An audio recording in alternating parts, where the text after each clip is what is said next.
there are no bigger bullies. Depending on what your definition of bullying is, there's no bigger bullies than the UFC brass. And now, Brandon Thiccc Boy Schaub. Coming at you.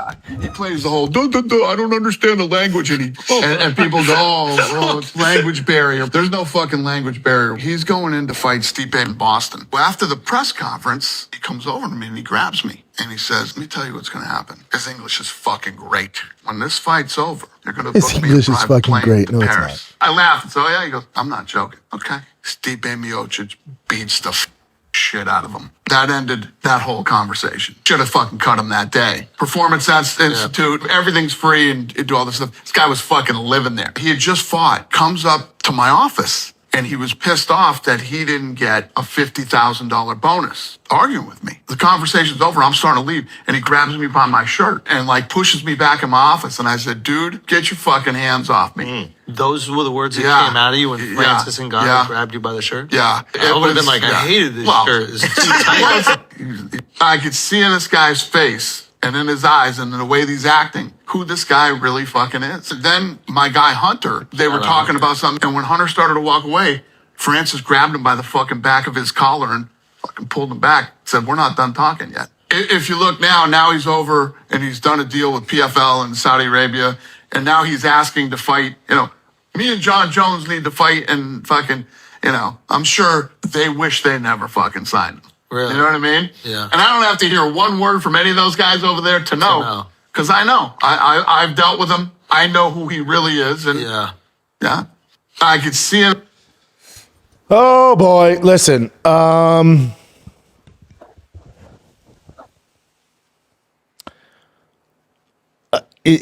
Dana calling Francis Ngannou a bad guy, it's a spade calling a spade, right? So I don't think Dana's a bad guy. I don't think Francis is a bad guy.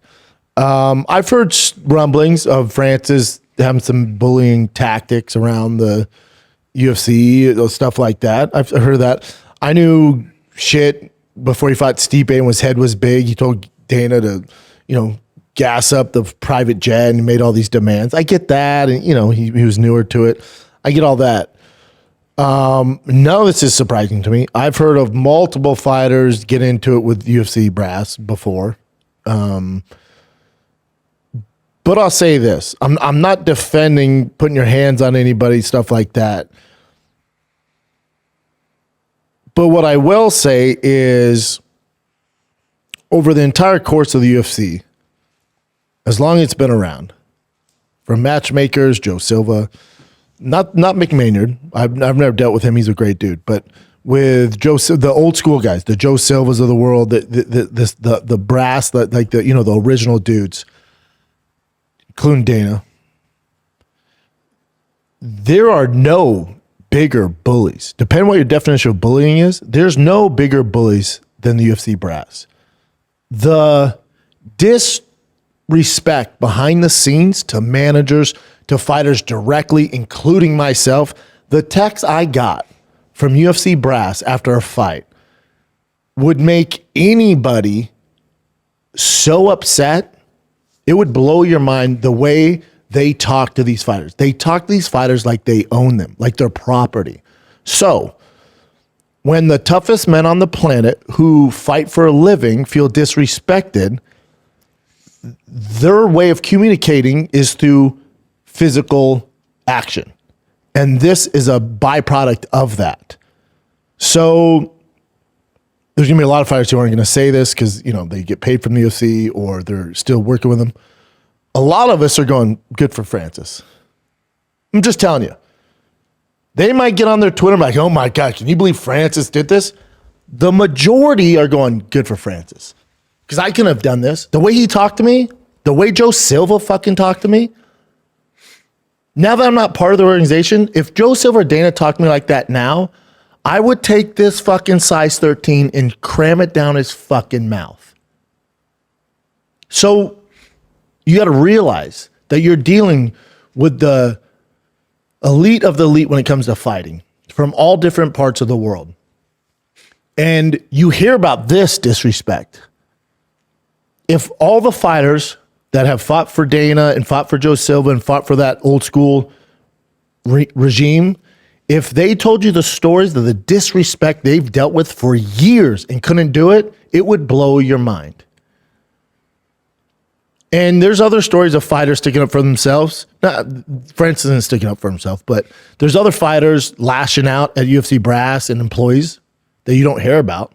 I know for a fact. There's a lot of that goes on, but you don't hear about it.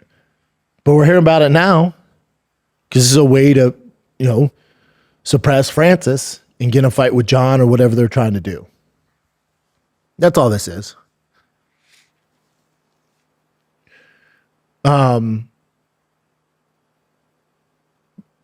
Again, so Dana's saying, "Oh, he's a bad dude." Well, again, I don't think either. This isn't a case of bad person, bully.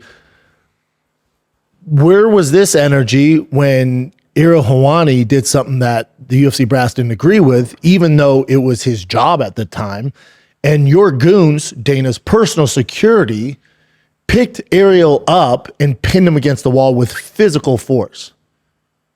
Does that make Dana a bad guy?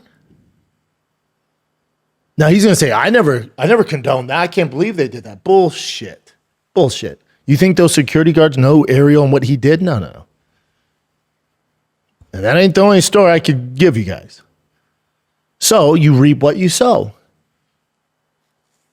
When you bully the toughest guys, and that's the other thing, you're bullying the toughest guys in the world. Any guy walking through that UFC facility could beat the shit out of that UFC staff at any given moment. They don't.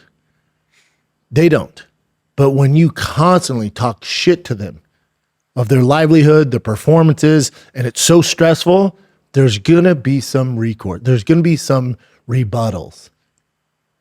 That's all I'm saying. I'm not saying any of it's right. I'm not saying Dana's bad. I'm not saying Francis is a bad person. I don't think either of these guys are bad people.